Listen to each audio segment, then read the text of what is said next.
He was just standing there, by the back door, with that look. You know the one. Like he'd just discovered gravity. The way his shoulders slumped. The slight tilt of his head, like the world had just presented him with a particularly difficult math problem and he'd forgotten his calculator. My dad. And I'm holding this wrench. Covered in grease, my hand still smelling like the inside of a carburetor from when I was a kid. It was a smell that used to mean something. Back then, it meant my dad was going to help me fix something, or build something. It meant time spent together, learning. Now it just means I'm messing with something that's probably going to break again. A familiar scent of impending failure. You're still doing it, he said. Not a question. A statement. Like it was an accusation. Like I was actively choosing to do this, to be in this state of disarray, to pursue this thing. Doing what? I asked.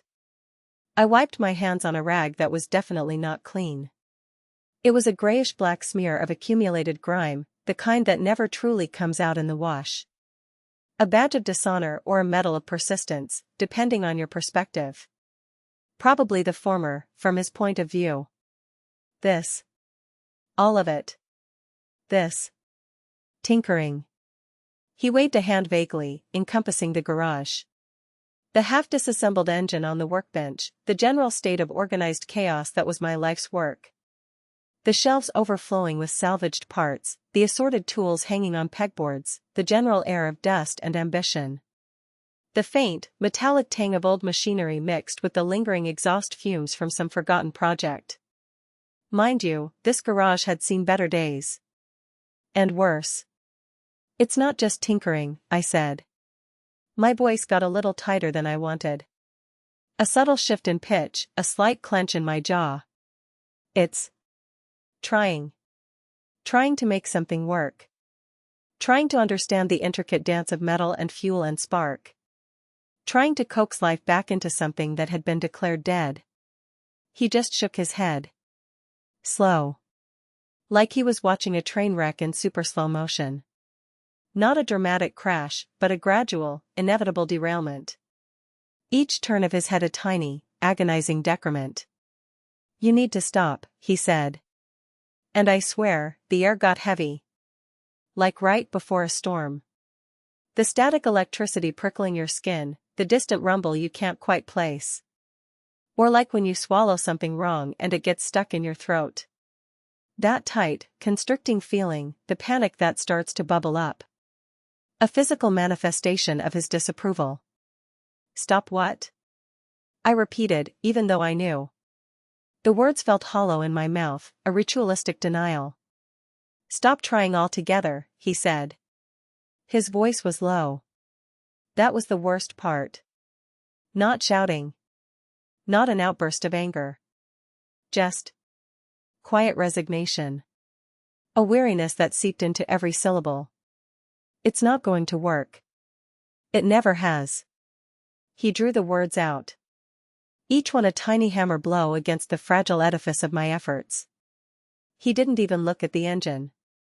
He didn't look at the meticulous notes I'd made, the diagrams, the calculations. He just looked at me. And there was this look on his face that I've seen before. Like he was trying to remember something important, but the edges kept blurring. A faded photograph of a memory, the details lost to time and the relentless erosion of hope. He was looking for a reason, a justification for his own discouragement, and it was reflected in his gaze. I remember one time, he tried to fix the old toaster oven. Sparks flew everywhere. A dazzling, dangerous display. Smoke filled the kitchen. A thick, acrid cloud that stung the eyes and coated everything with a fine layer of gray. We had to open all the windows, even though it was freezing outside. The wind howled through the house, a mournful lament. He just stood there, coughing, covered in soot. His hair looking like it had been styled by a chimney sweep, and said, well, that was an attempt. He'd even managed a weak smile, a flicker of his old humor. That was his thing. Attempts. He was a connoisseur of attempts. He'd tried to fix the lawnmower, the washing machine, the leaky faucet. Each time, a noble effort, followed by a sigh and a pronouncement of its ultimate failure. He'd never quite mastered the art of successful repair. Or maybe he just gave up too soon. But this wasn't an attempt. This was building something. Or trying to. Trying to make something work that everyone else said was broken. That he said was broken. He'd been the one to tell me, years ago, that this particular engine was beyond saving. Just junk, he'd said, with a dismissive flick of his wrist. And here I was, digging through the junk, trying to prove him wrong. I remember when I was 10. He was helping me build a go-kart. We spent weeks on it, scavenged parts from who knows where. Scraps of metal, old bike parts, a discarded lawnmower engine. It looked promising. A jury-rigged marvel of youthful ambition. Until the first time I tried to ride it. The front wheel wobbled, then detached itself with a screech of metal on asphalt. The whole thing tipped. I scraped my knee pretty bad, a deep, stinging gouge that bled for a good hour. He just sighed, a long, drawn-out sound, and said, "Maybe we should stick to Lego." Lego was predictable. Lego was safe. Lego didn't come apart on the first outing. And I just stood there, with a wrench. Smelling that old oil smell, and I thought about all the times he'd told me to quit. To get a real job. To stop wasting my time on things that wouldn't pay off. To stop chasing the impossible. He'd always been practical. Grounded. A firm believer in tangible results and predictable outcomes. My own pursuits, he'd often implied, were neither. He kept talking. His voice a low rumble in the cavernous space of the garage. "You're throwing good money after bad. Good time after more time. It's just futile." He used that word, futile. It felt like a pronouncement from on high, a biblical judgment on my aspirations. He said futile. That was his word for it. A word that implied a lack of purpose, a waste of energy, a destined failure. It was a word he reserved for things he deemed not worth the effort. And apparently, he deemed this engine, and by extension, my efforts, not worth the effort. And I wanted to scream. I wanted to throw the wrench. I wanted to shatter the quiet of the garage with a torrent of pent-up frustration. I wanted to tell him he didn't understand anything about what I was doing. About why I was doing it. He saw the grease, the metal, the potential for failure. He didn't see the puzzle, the challenge, the stubborn refusal to accept defeat. He didn't see the flicker of hope that this time, just maybe, it would work. But I just looked at the engine. Then at the floor. There was a small pile of sawdust near the workbench that I didn't remember making. A byproduct of some other, unrelated activity. A testament to the passage of time, perhaps, or just another detail in the tableau of my existence. I need to call the dentist. My appointment is next week. I always forget to floss. I'm not going to stop, I said. My voice was a lot steadier now. Almost too steady.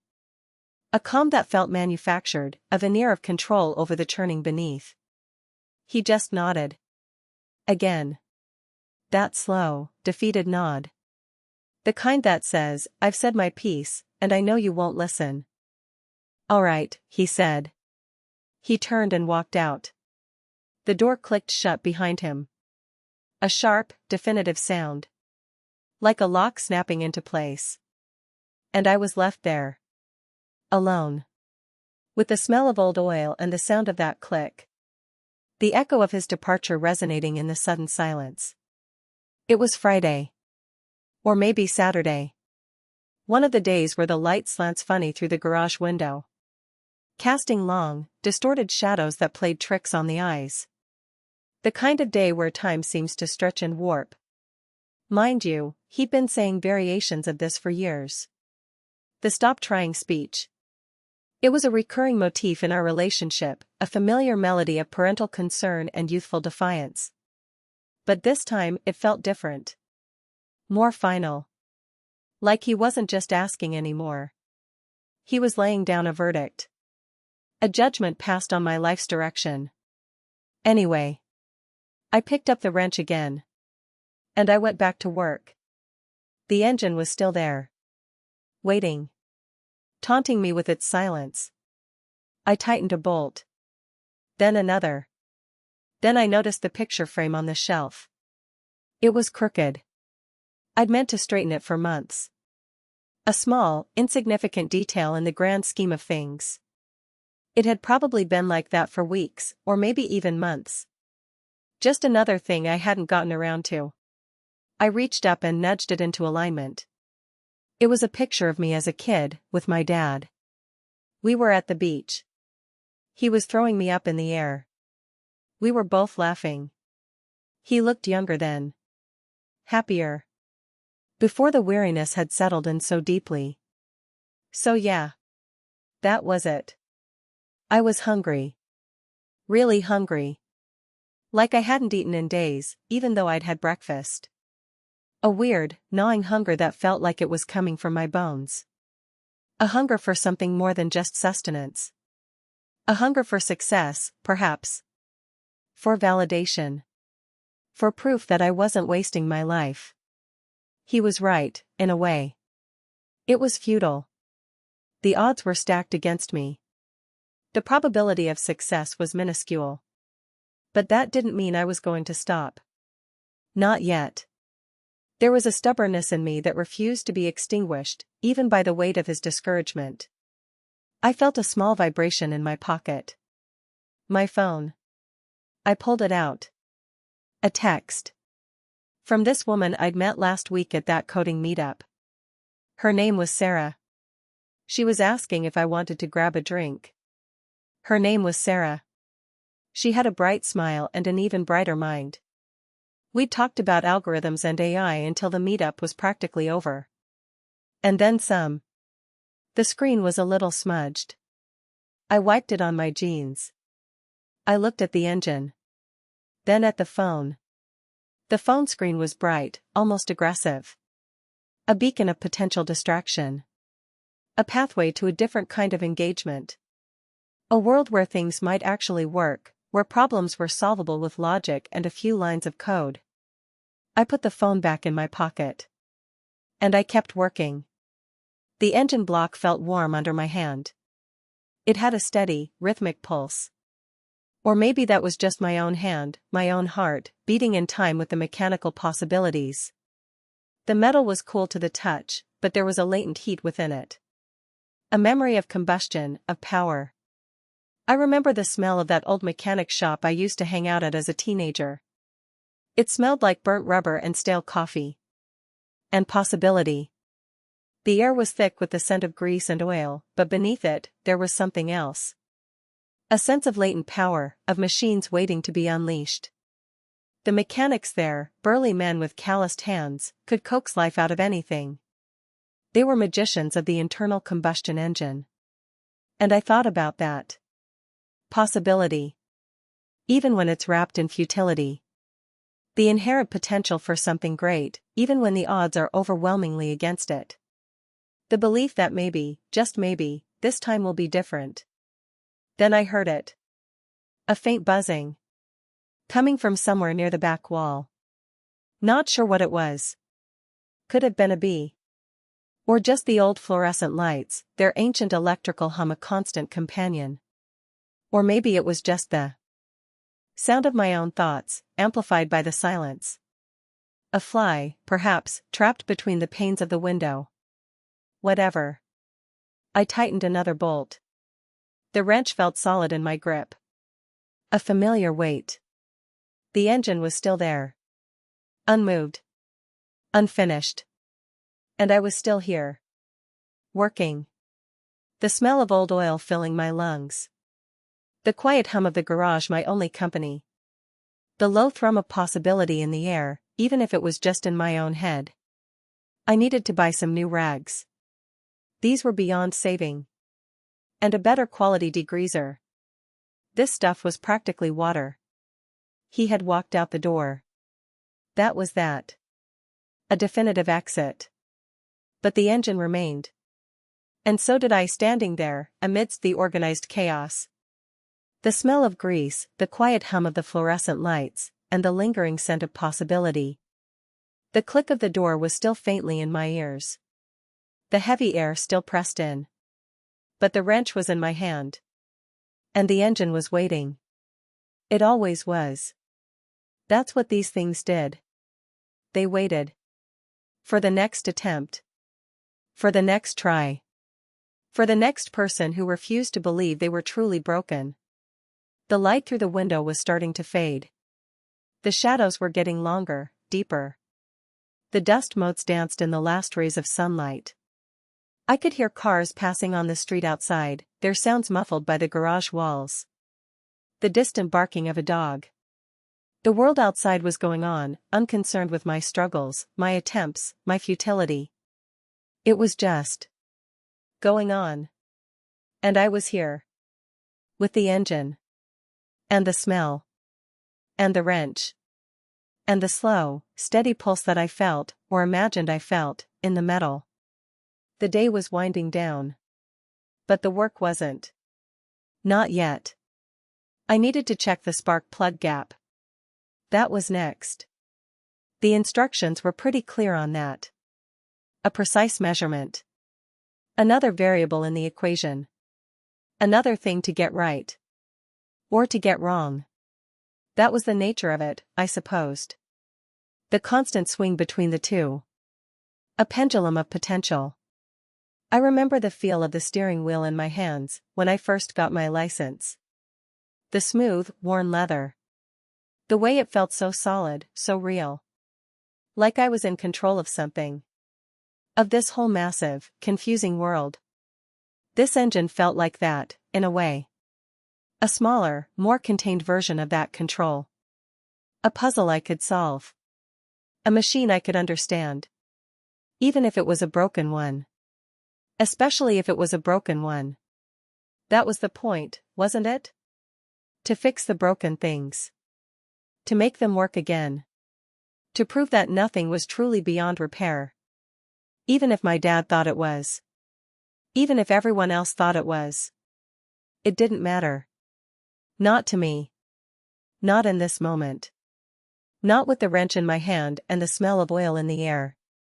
I heard a faint rattling sound from the far corner of the garage. Something had probably fallen off a shelf. Or maybe a squirrel had found its way in. It was hard to tell in the dimming light. The air was getting cooler. The kind of cool that makes you want to stay inside, to keep working, to generate your own warmth. The scent of old oil was thick and comforting. Like a familiar blanket. A strange sort of solace. The kind you find in the midst of struggle. The kind that doesn't make sense to anyone else. But it made sense to me. I picked up a clean rag, or at least, one that was less greasy than the one I'd been using. And I started wiping down the workbench. Just to clear some space. To impose a little more order on the chaos. It was a small act. A gesture. But it felt like progress. A tiny victory.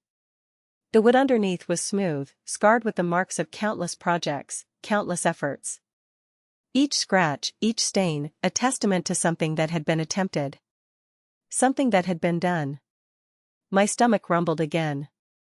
A loud, insistent sound this time. I probably should have eaten something more substantial for breakfast. A bowl of cereal wasn't going to cut it. Not when I was working this hard. Or when I was feeling this driven. This hungry. Not just for food. But for something else. Something that this engine, this work, might eventually provide. A sense of accomplishment. A feeling of purpose. A way to silence the voices of doubt, both internal and external. The buzzing came again. Louder this time. Definitely a fly. Trapped against the window. Buzzing with all its might, trying to get out. Trying to escape. I watched it for a moment. Its frantic, futile efforts. And I thought, for a second, about the fly. And about the engine. And about my dad. And about all the attempts. And all the futility. And I knew, with a certainty that settled deep in my gut, that I was going to keep trying. Even if it was just for me. Even if it was just for the smell of the oil. Even if it was just because I didn't know how to stop. I picked up a piece of sandpaper. A fine grit. And I started smoothing down a rough edge on the engine block. The metal felt cool and smooth under my fingers. The dust was fine and powdery. It coated my fingertips. Another layer of the garage's essence. The day was almost over. The light was almost gone. But the engine was still here. And I was still here.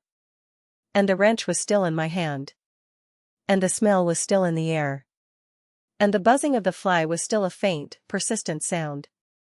I needed to check the timing belt tension. That was next.